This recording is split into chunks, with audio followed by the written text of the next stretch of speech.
न, हाँ, जमीन से ऊपर गमन करते हैं। 64 रिद्धियाँ हैं ना, उनमें एक चारण रिद्धि है। हाँ, फिर वो गिद्ध के पंखों से, गिद्ध नहीं, गिद्ध था, गिद्ध पिच्छाचार्य नहीं, गृद्ध पिच्छाचार्य है। तो गिद्ध और गृद्ध एक ही बात है क्या? वो गृद्ध के सफेद वाले होंगे। हाँ जी। तो ये प्रवचन सार ग्रंथ का कल हमने प्रारंभ किया। अब कल मेरे पास ग्रंथ था दूसरा, वो वाला देना भाई साहब, उसमें से प्रस्तावना ले रहा था मैं।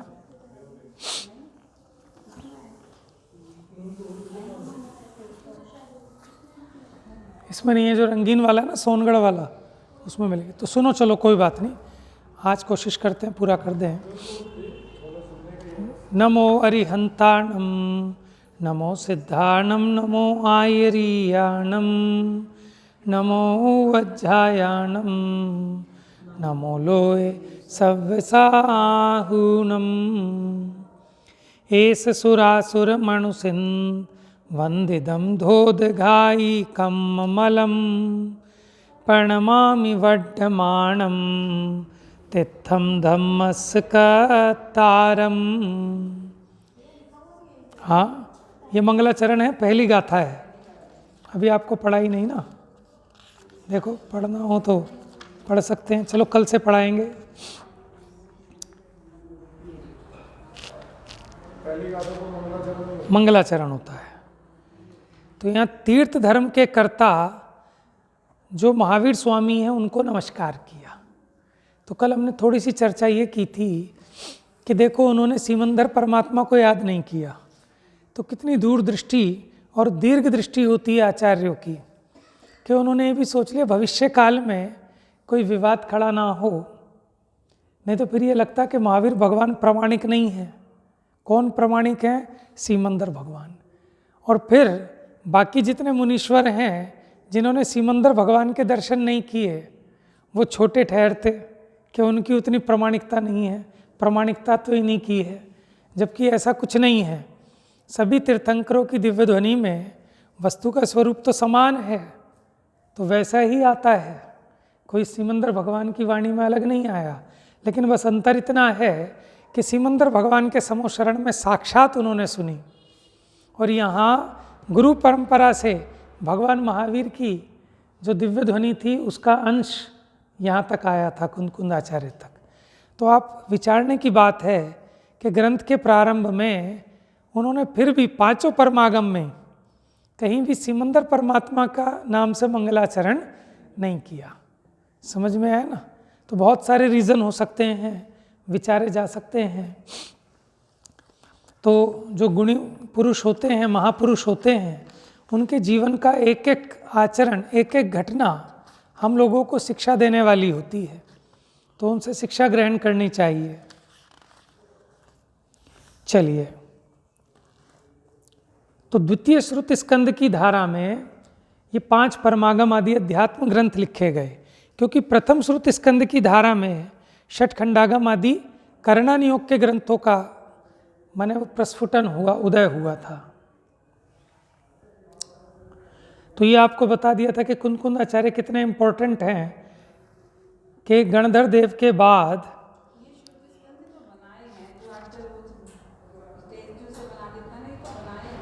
वो नहीं, श्रुति स्कंद का नाम ये है शास्त्र। हाँ, ये तो उसके रूपक बना दिए एक तरह से। स्कंद माने होता है स्टॉक, इकट्ठा, लॉट, ठीक है ना?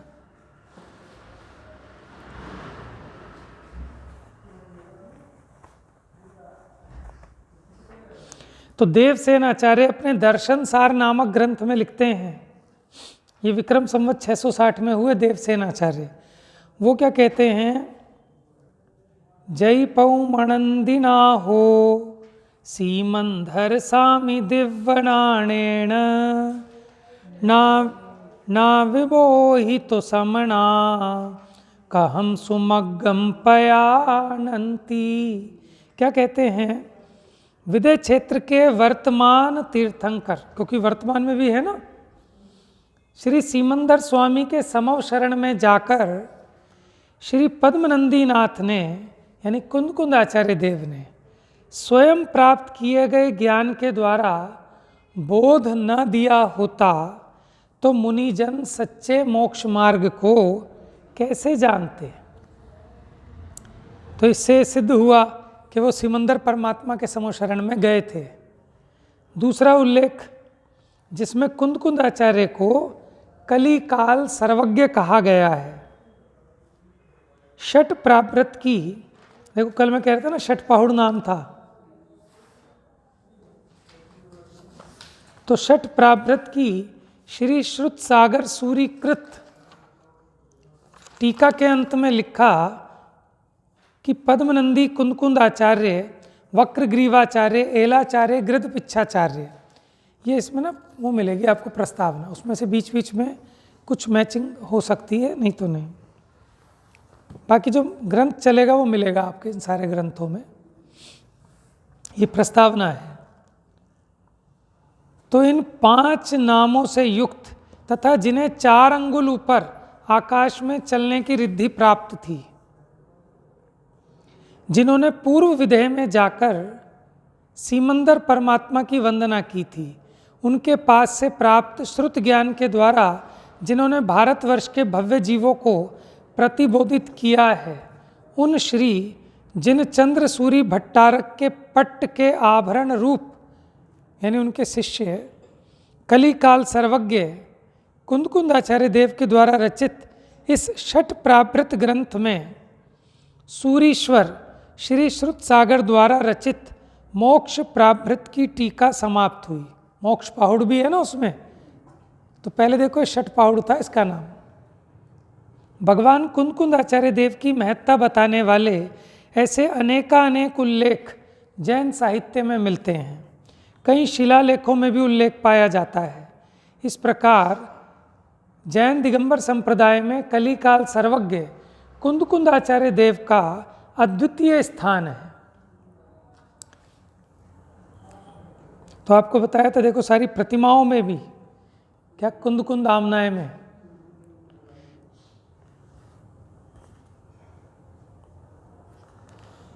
तो देखो 5 परमागम में से जो 3 परमागम हैं उसको हम प्रावृत त्रय भी कहते हैं। प्रावृत त्रय, त्रय माने 3, कौन कौन से? समय सार, प्रवचन सार और पंचास्तिका है। इस पर इन दोनों आचार्यों ने टीका लिखी, अमृतचंद्र आचार्य ने भी और जयसेन आचार्य ने भी। तो इन 3 ग्रंथों को प्रावृत त्रयी कहते हैं। और भगवान कुंद आचार्य के बाद लिखे गए अनेक ग्रंथों के बीज इन 3 परमागमों में आ जाते हैं। माने इन 3 परमागम में हजारों शास्त्रों का सार आ जाता है। कौन कौन सा? समय सार, प्रवचन सार और पंचास्तिकाय संग्रह। पंचास्तिकाय में एक सिर्फ काल द्रव्य नहीं होता ना अस्तिकाय, हाँ, बाकी 5 होते। 6 द्रव्यों में से काल को अलग करें तो शेष 5 अस्तिकाय कहलाते हैं। तो वो भी बहुत बढ़िया ग्रंथ है पंचास्तिकाय संग्रह। छोटा सा ग्रंथ है, प्रवेशिका है एक तरह से। अध्यात्म में जिसको प्रवेश करना हो तो उसके लिए सरल, सुगम, 6 द्रव्य 9 पदार्थ 7 तत्वों का बहुत सरल और सुगम निरूपण है।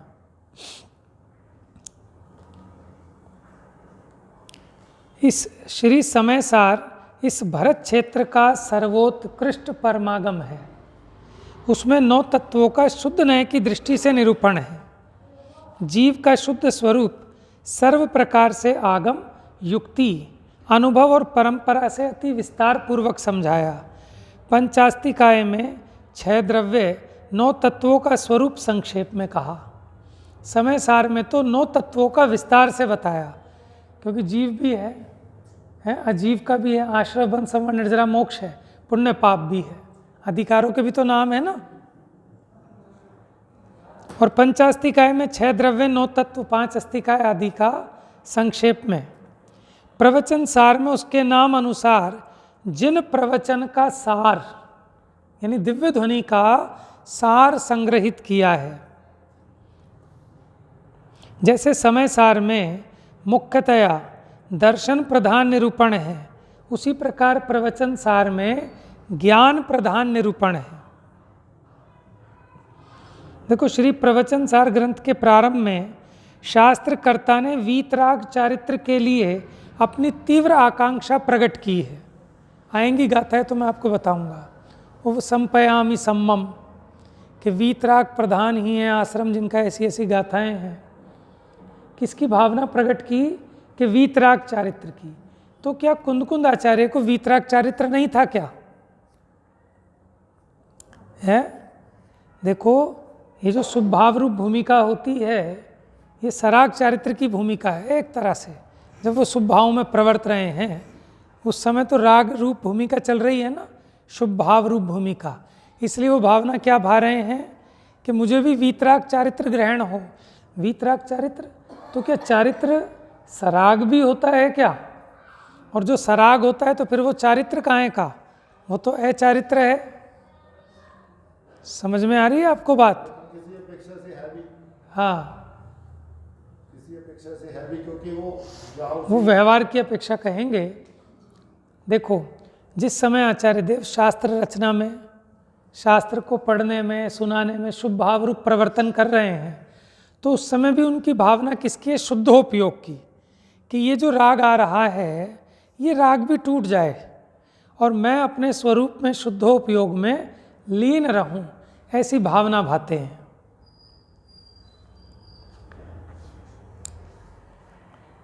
बार बार भीतर ही भीतर अंदर में डुबकी लगाते हुए आचार्य देव निरंतर भीतर ही समाये रहना चाहते हैं, किंतु जब तक उस दशा को नहीं पहुंचा जाता, तब तक अंतर अनुभव से छूटकर बार बार बाहर आना भी हो ही जाता है। शुद्धोपयोग से छूटकर बाहर आते हैं। इस दशा में जिन अमूल्य वचन मौक्तिकों की माला गूंथ गई, वह ये प्रवचन सार परमागम है। माने जब जब आचार्य देव शुद्धोपयोग से बाहर आए, तो तब ये ग्रंथ रचे गए। संपूर्ण परमागम में वीतराग चारित्र की तीव्र आकांक्षा की मुख्य ध्वनि गूंज रही है। ऐसे इस परम पवित्र शास्त्र में 3 श्रुत स्कंद हैं। प्रथम श्रुत स्कंद का नाम ज्ञान तत्व प्रज्ञापन है, दूसरा ज्ञेय तत्व प्रज्ञापन और तीसरा चरणानुयोग सूचक चूलिका। तो जो पहला इसका चैप्टर है ज्ञान तत्व प्रज्ञापन, अनादिकाल से परोन्मुख जीवों को कभी ऐसी श्रद्धा नहीं हुई कि मैं ज्ञान स्वभाव हूँ और मेरा सुख मुझ में ही है। इसलिए जो परोन्मुखी हैं कि मैंने जिस ज्ञेय को जानना है, मुझे इंद्रियों से ही जानना पड़ेगा, मुझे उसके सन्मुख होना पड़ेगा और इसमें से सुख निकलेगा, ऐसे जो परोन्मुखी परमुखापेक्षी परोन्मुख वृत्ति कभी नहीं टलती, ऐसे दीन दुखी जीवों पर आचार्य देव ने करुणा करके इस अधिकार में जीव का ज्ञान आनंद स्वभाव, क्या ज्ञान और सुख, वो दोनों बताया पहले में। पहले अधिकार का नाम ज्ञान तत्व प्रज्ञापन, और ज्ञान और आनंद का जोड़ा है। ज्ञान आनंद को लिए हुए ही होता है, तो ज्ञान भी बताएंगे और सुख भी बताएंगे। और इसी अधिकार में बताएंगे इंद्रिय सुख हेय है, अतीन्द्रिय सुख उपादेय है। उसी प्रकार इंद्रिय ज्ञान वो भी हेय है और अतीन्द्रिय ज्ञान उपादेय है। हाँ हाँ, वहाँ लिखा ना ज्ञान और वैराग्य का। तो जहाँ ज्ञान होता है वहाँ पर से विरक्ति होती है, और जहाँ विरक्ति होगी माने पर से विरक्ति होगी, तो कहीं तो अनुरक्ति होगी ना उसकी, कहीं तो लीनता होगी उसकी, स्थिरता। तो स्वरूप में स्थिरता होती है। तो जो पर से विरक्त हुआ कहीं तो रक्त होगा, कि अपने निज स्वरूप में रक्त होता है। तो अपने निज स्वरूप में रक्त होता है तो आनंद होता ही होता है। तो ज्ञान का फल आनंद है, सुख है। आपने कहा कि हमें बहुत ज्ञान है, लेकिन सुखी हो क्या? कि अगर सुखी नहीं हो तो भैया ज्ञान नहीं है, ज्ञान करो। समझ में आया ना? क्योंकि ज्ञानी का लक्षण कैसे पता चले ज्ञानी है? कि अगर सुखी है तो वो ज्ञानी है, और भले ही कितना अंगों का ज्ञान कर ले, लेकिन दुखी है तो कैसा ज्ञानी? समझ में आया? तो जो दुखी है वो ज्ञानी नहीं है, और जो ज्ञानी है उसे दुख होता नहीं है, वो सुखी होता है।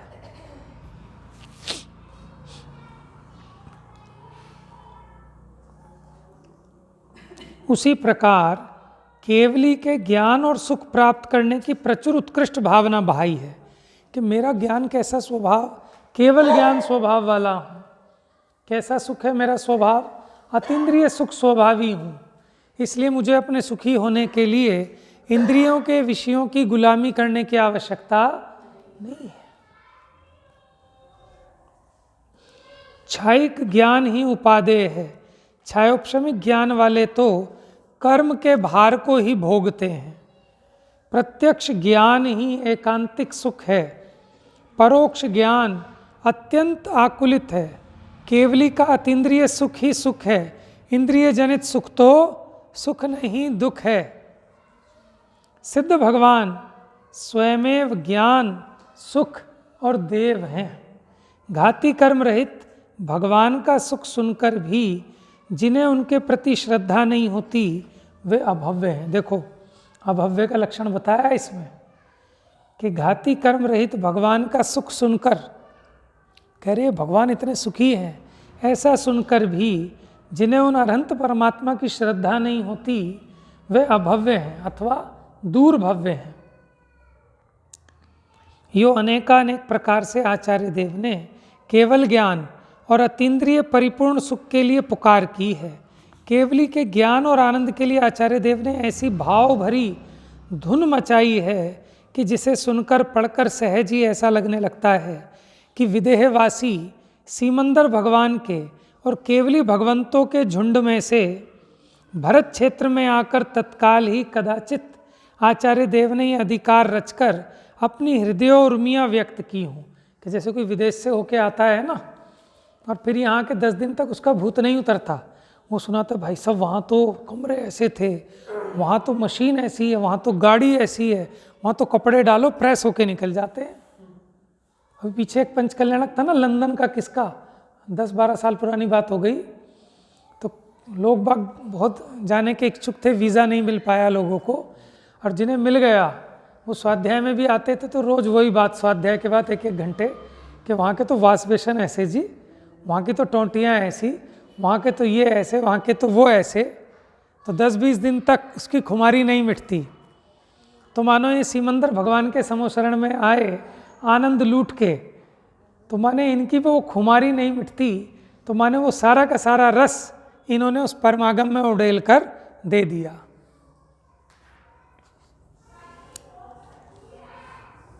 इस प्रकार ज्ञान और सुख का अनुपम निरूपण करके इस अधिकार में आचार्य देव ने मुमुक्षुओं को अतीन्द्रिय ज्ञान, देखो ज्ञान तो अतीन्द्रिय ही होता है सच में, क्या ज्ञान इंद्रिय वाला होता नहीं है, उपचार से कहा जाता है इंद्रिय ज्ञान।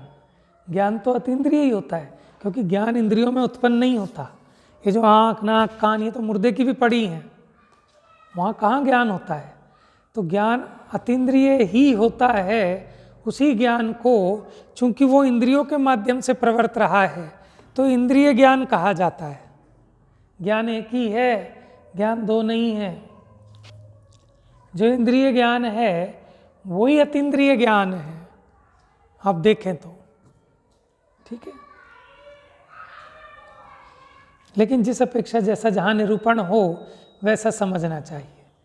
अनंत भगवान के वो 5 इंद्रियों के माध्यम से ज्ञान नहीं होता, इसलिए उनके वो अतीन्द्रिय ज्ञान जैसा स्वभाव था वैसा पर्याय में भी व्यक्त हो गया, ठीक है।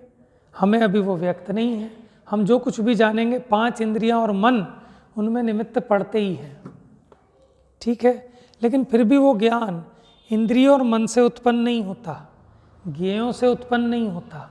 ज्ञान तो सभी का, चाहे वो छद्मस्त हों या केवल ज्ञानी हो, सबका आत्मा में से ही उत्पन्न होता है। तो मुमुक्षुओं को अतीन्द्रिय ज्ञान और सुख की रुचि तथा श्रद्धा कराई है। अभी इसको इंद्रिय ज्ञान और इंद्रिय सुख की रुचि है, तो इसे अतीन्द्रिय ज्ञान अतीन्द्रिय सुख का स्वरूप बताया ताकि अब वो उसे छोड़कर बढ़िया ले। जैसे वो होता है ना, कोई वो क्यों ले, ये ना ले कि जब वो दुख रूप है, विषम बाधा सहित है, ठीक है, और ये अतीन्द्रिय ज्ञान महा आनंदमयी है, सुखमयी है, तो इसको प्रकट करेंगे, स्वाधीन है। तो पहला जो इसका अधिकार है ज्ञान तत्व प्रज्ञापन, उसकी विषय वस्तु बताई। अब ज्ञेय तत्व प्रज्ञापन में क्या है? दूसरे अधिकार में अनादि काल से भ्रमता हुआ जीव सब कुछ कर चुका, बस एक काम नहीं किया उसने। क्या नहीं किया? स्वपर का भेद विज्ञान नहीं किया। समझ में आया ना? बाकी तो सब किया।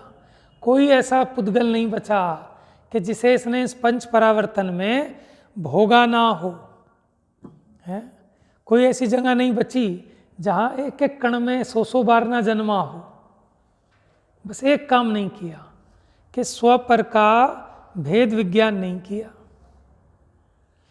उसे कभी ऐसी स्वानुभव श्रद्धा नहीं हुई कि बंद मार्ग में और मोक्ष मार्ग में जीव अकेला ही कर्ता कर्म करण कर्म फल बनता है, पर के साथ उसका कुछ भी संबंध नहीं है। इसलिए हजारों मिथ्या उपाय करने पर भी वो दुख से नहीं छूट पाता। इस अधिकार में आचार्य देव ने दुख की जड़ छेदने का साधन भेद विज्ञान बताया है। जगत का प्रत्येक सत अर्थात प्रत्येक द्रव्य उत्पाद व द्रव्य के अतिरिक्त या गुण पर्याय समूह के अतिरिक्त अन्य कुछ भी नहीं है। सत कहो, द्रव्य कहो, उत्पाद व द्रव्य कहो, सब एक है। त्रिकालज्ञ जिनेंद्र भगवान के द्वारा साक्षात दृष्ट, जो उन्होंने साक्षात अपने ज्ञान में देखा वस्तु का स्वरूप, उसका ये मूलभूत सिद्धांत है। वीतराग विज्ञान का ये मूलभूत सिद्धांत प्रारंभ की बहुत सी गाथाओं में अत्यधिक सुंदर रीति से किसी लोकोत्तर वैज्ञानिक ढंग से समझाया है। उसमें द्रव्य सामान्य का स्वरूप जिस अलौकिक दृष्टि से समझाया है, उसका ध्यान पाठकों को ये भाग स्वयं ही समझपूर्वक पढ़े बिना समझ में आना अशक्य है। वास्तव में प्रवचन सार में वर्णित ये द्रव्य सामान्य निरूपण अत्यंत अबाध्य और परम प्रतीतिकर है। इस प्रकार द्रव्य सामान्य की ज्ञान रूपी सुदृढ़ भूमिका रचकर द्रव्य विशेष का असाधारण वर्णन, प्राण आदि से जीव की भिन्नता, जीव देह आदि का कर्ता नहीं है, कार्यता नहीं है, अनुमंता नहीं है, यह वास्तविकता जीव को पुद्गल का आकर्तृत्व, निश्चय बंध क्या है उसका स्वरूप, शुद्धात्मा की उपलब्धि का फल, एकाग्र संचेतन लक्षण, ध्यान आदि अनेक विषय अति स्पष्टता समझाए हैं। इन सब में स्वपर भेद विज्ञान की मुख्यता है। संपूर्ण अधिकार में वीतराग प्रणीत द्रव्यानुयोग का सत खूब ठूस ठूस कर भरा है।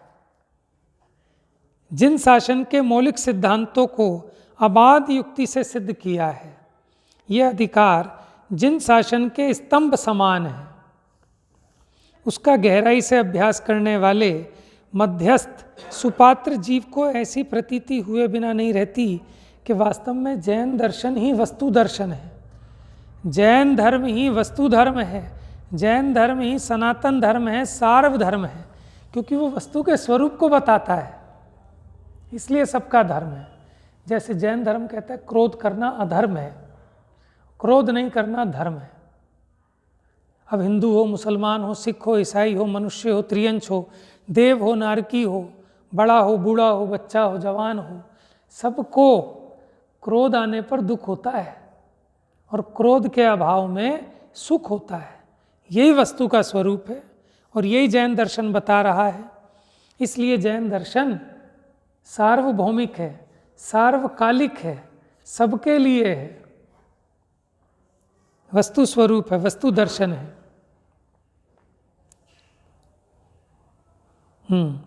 विषय का प्रतिपादन इतना प्रौढ़ है, अगाध गहराई युक्त, मर्म स्पर्शी और चमत्कृतिमय है कि वह मुमुक्षु के उपयोग को तीक्ष्ण बनाकर माने मुमुक्षु का उपयोग इतना तीक्ष्ण हो जाएगा इस विषय को गहराई से समझकर, श्रुत रत्नाकर की गंभीर गहराई में ले जाता है। रत्नाकर किसे कहते हैं पता है आपको? समुद्र को। समुद्र को रत्नाकर क्यों कहते हैं? क्योंकि उसमें रत्न पाए जाते हैं। समझ में आया?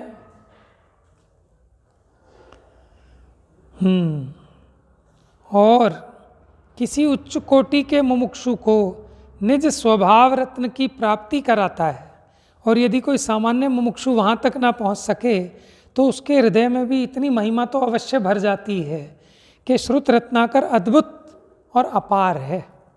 ग्रंथकार कुंद आचार्य देव और टीकाकार अमृतचंद्र आचार्य देव के हृदय से प्रवाहित श्रुत गंगा ने तीर्थंकर के और श्रुत केवलियों के विरह को भुला दिया। एक भजन है ना, तीर्थंकर का विरह हमें नहीं साला, गुरुदेव ने गूथी पंचरतन की माला। क्या?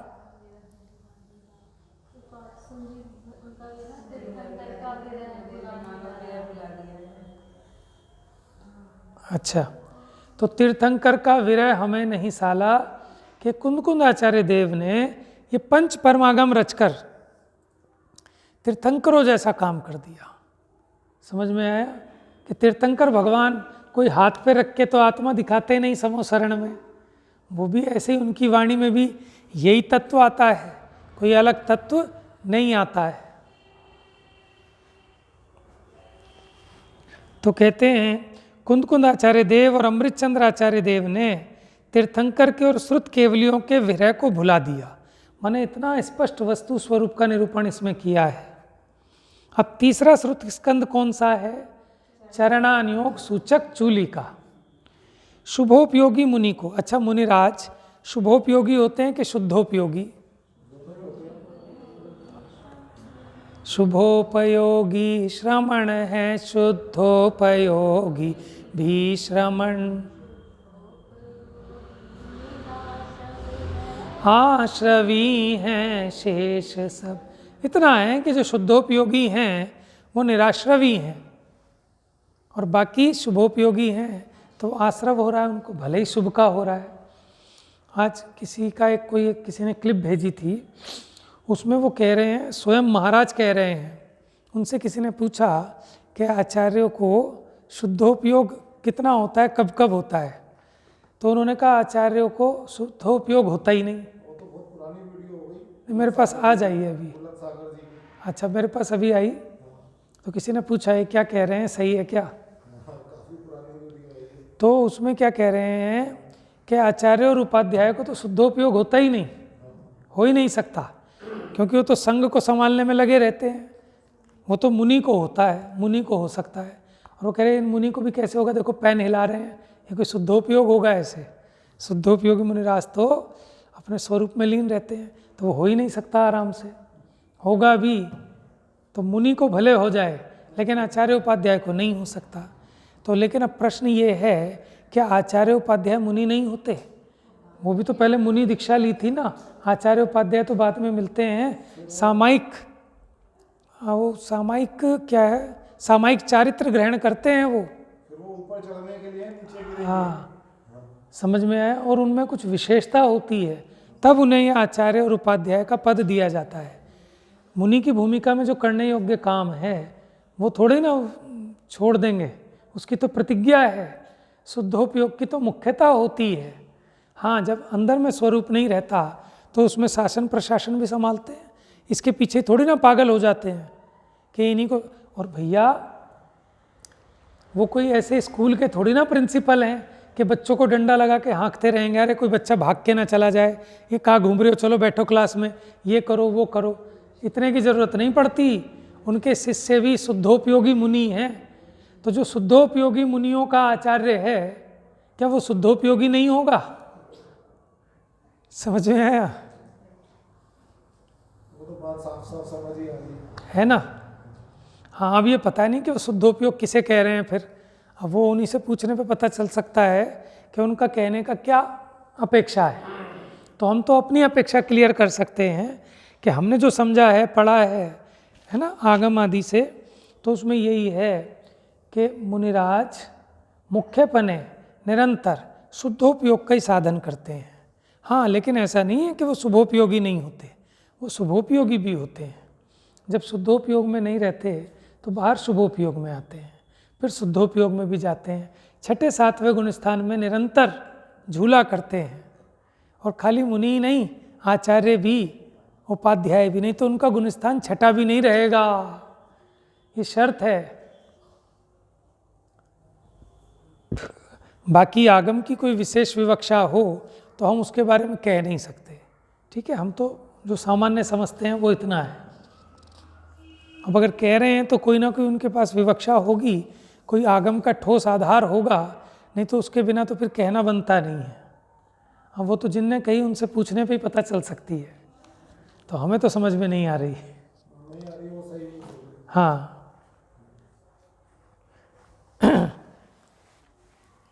चलिए, तो अब ये जो चरणानुयोग सूचक चूलिका है, शुभोपयोगी मुनि को अंतरंग दशा के अनुरूप किस प्रकार का शुभोपयोग वर्तता है। तो उनका शुभोपयोग भी कैसा होता है कि शुद्धोपयोग की जो अंतरंग भावना है उसी को बाहर में व्यक्त करता है। साथ ही साथ सहजतया बाहर की कैसी क्रिया में स्वयं वर्तना होती है वह इसमें जिनेन्द्र कथन अनुसार समझाया गया। दीक्षा ग्रहण करने की जिनोक्त विधि, अंतरंग सहज दशा के अनुरूप बहिरंग यथाजात रूप 28 मूलगुण, अंतरंग बहिरंग छेद, उपदि निषेध, उत्सर्ग अपवाद, युक्ताहार विहार, एकाग्रता रूप मोक्ष मार्ग, मुनि का अन्य मुनियों के प्रति का व्यवहार आदि अनेक विषय इसमें युक्ति सहित समझाए हैं। ग्रंथकार और टीकाकार आचार्य ने चरणानुयोग जैसे विषय को भी आत्म द्रव्य को मुख्य करके शुद्ध द्रव्य अवलंबी अंतरंग दशा के साथ साथ उन क्रियाओं का या शुभ भावों का संबंध दर्शाते हुए निश्चय व्यवहार की संधि पूर्वक ऐसा चमत्कारपूर्ण वर्णन किया है। मुझे तो इनकी इतनी महिमा आ रही है, पढ़कर पहली बार पढ़ रहा हूँ मैं इनकी प्रस्तावना। हिम्मतलाल जेठा भाई शाह, गजब।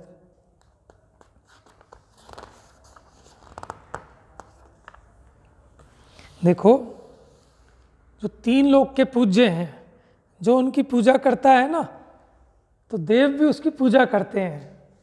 करे सेव ताकि करे देव सेवा। समझ में आया? तो माने इन्होंने पंच परमागम का ऐसा निरूपण किया इसमें, तो हमें इनकी महिमा आ रही है कि क्या गजब इन्होंने, मैंने लिखा भी कितना गजब का है, कहाँ से चुन चुन के शब्द लाए, कितना उनके हृदय में बहुमान होगा है। अभी तो माने वो तारीफ करने वाले की हम तारीफ कर रहे हैं, और जिसकी वो तारीफ कर रहा है ऐसा है ग्रंथ कितना बेजोड़ होगा, ये तो पढ़ने पे पता चलेगा, है ना। लेकिन आनंद आपको अपने उपयोग के अनुसार आएगा, क्योंकि आनंद ग्रंथ में से नहीं आएगा, आपके अपने उपयोग में से आएगा। जिसका जैसा उपयोग होगा तो आनंद आएगा।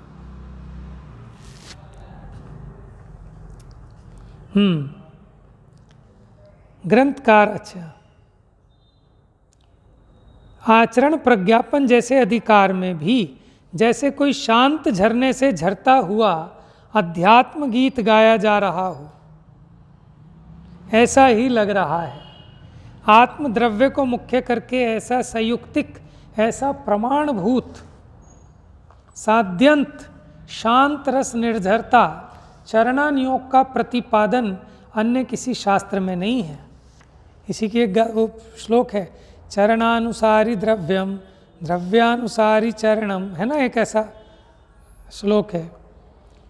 हृदय में भरे हुए अनुभव अमृत से ओतप्रोत होकर निकलती हुई दोनों आचार्य देव की वाणी में कोई ऐसा चमत्कार है कि वो जिस जिस विषय को स्पर्श करती है उस विषय को परम रसमय, शीतल शीतल और सुधास्यंदी बना देती है, माने अमृतमय बना देती है। इस प्रकार 3 श्रुत स्कंदों में विभाजित ये परम पवित्र परमागम मुमुक्षु को यथार्थ वस्तु स्वरूप समझने में निमित्त भूत है। निमित्त है, उपादान नहीं है। इस शास्त्र में जिन शासन के अनेक मुख्य मुख्य सिद्धांतों के बीज विद्यमान हैं, पदार्थ की स्वतंत्रता की उद्घोषणा की, दिव्य ध्वनि के द्वारा विनिर्गत अनेक प्रयोजनभूत सिद्धांतों का इसमें दोहन किया है। दोहन माने घुटाई। परम पूज्य गुरुदेव श्री कांजी स्वामी अनेक बार कहते हैं कि श्री समय सार, प्रवचन सार, नियम सार आदि शास्त्रों की गाथा गाथा में दिव्य ध्वनि का संदेश है। इन गाथाओं में इतनी अपार गहराई है कि उसका माप करने में अपनी ही शक्ति का माप हो जाता है। ये सार गंभीर शास्त्रों के रचयिता परम कृपालु आचार्य भगवान का कोई परम अलौकिक सामर्थ्य है। देखो, ज्ञानी ही जानते हैं कि ज्ञानी कितना जानते हैं, सामान्य आदमी को पता नहीं चलता, लेकिन ज्ञानियों को महिमा समझ में आती है कि क्या गजब की चीज़ है? परम अद्भुत सातिशय अंतर्बाह्य योगों के बिना इन शास्त्रों का रचा जाना शक्य नहीं है। इन शास्त्रों की वाणी तैरते हुए पुरुष की वाणी है, ये स्पष्ट प्रतीत होता है। इसकी प्रत्येक गाथा छठे सातवें गुण स्थान में झूलने वाले महामुनि के आत्मानुभव से निकली हुई है। इन शास्त्रों के कर्ता कुंद आचार्य देव सदेह विदेह में गए थे। सर्वज्ञ वीतराग सिमंदर भगवान समो शरण में विराजमान वहाँ 8 दिन रहे। ये बात यथा तथ्य अक्षरशः सत्य है, प्रमाण सिद्ध है। तो इस परमागमों में तीर्थंकर देव की ओंकारमय ध्वनि से निकला हुआ उपदेश है। तो अब ये जो तत्व दीपिका नामक संस्कृत टीका अमृतचंद्र आचार्य ने 10वीं शताब्दी में लिखी, जैसे इस शास्त्र के मूल कर्ता और जैसे आचार्य अमृतचंद्र आचार्य के 300 वर्ष बाद हुए, कुंद आचार्य के मोक्ष जाने के 1000 वर्ष बाद अमृतचंद्र आचार्य हुए। मोक्ष नहीं, सॉरी, स्वर्ग गए। उसके बाद ये अमृतचंद्र आचार्य 1000 वर्ष बाद हुए, और जयसेन आचार्य अमृतचंद्र आचार्य के 300 वर्ष बाद हुए लगभग। इन अमृतचंद्र आचार्य ने समय सार और पंचास्तिकाय की टीका भी लिखी। उसके अलावा आपको पता है अमृतचंद्र आचार्य के कौन से ग्रंथ हैं? पुरुषार्थ सिद्धि उपाय, बड़ा जबरदस्त ग्रंथ है। हिंसा और अहिंसा का ऐसा निरूपण आपको अन्यत्र कहीं नहीं मिल सकता जितना उसमें विस्तृत है, कि कोई जो हिंसा नहीं करता उसके पहले उसके फल को पा लेता है, कोई जीव हिंसा करके भी उसके फल को नहीं पाता, करता कोई है उसका फल पाता कोई है। ऐसी ऐसी बातें उन्होंने स्पष्ट की हैं उसमें।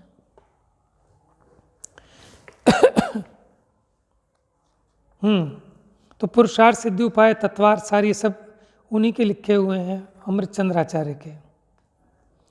और उनकी गजब की काव्य शक्ति है, ये तो आपको इसको पढ़ने पर पता चलेगा। तो 275 गाथाएं हैं इसमें। तो अब कल से हम इसको प्रारंभ कर देंगे आगे से, है ना। कलश से प्रारंभ होगा, समय सार में भी और इसमें भी। सबसे पहले वो गाथाएं प्रारंभ करने से पहले 3 कलश लिखते हैं, ठीक है ना। पहले 3 कलश है, फिर उसके बाद पहले नंबर की गाथा आएगी। तो कल से इसको प्रारंभ करते हैं। आज का समय हो गया। अब आप लोगों के पास सब ग्रंथ है, तो कल से इसमें से देखेंगे। जा वाणी के ज्ञान से सूझ